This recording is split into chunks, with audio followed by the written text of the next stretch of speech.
So today I will be going to demonstrate my lab 3 of ASP.NET. So let's just quickly go to the website.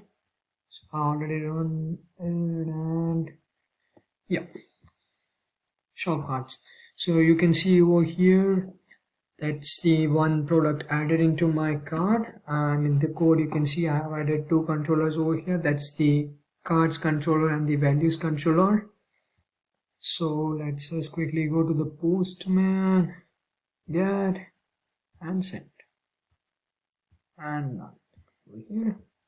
So as you can see over here that the data is being getting.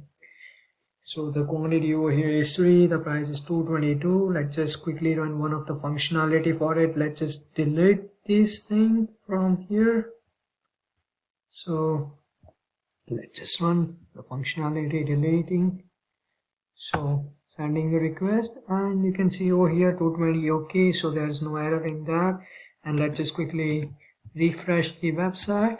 Yep, and as you can see over here my cart is now empty. So that was one of the functionality for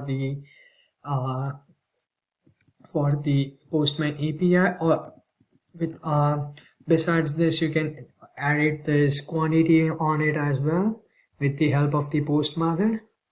So the other API that I used was the Swagger API. So let's just quickly go to the startup.cs, and as you can see over here I have added a swagger.json file. That's the Swagger API over here, and in the views I have called the API. So let's just quickly run this one as well. Swagger index.html, and you can see the API has been added correctly and it can be viewed by anyone. So this was my demonstration for the activity.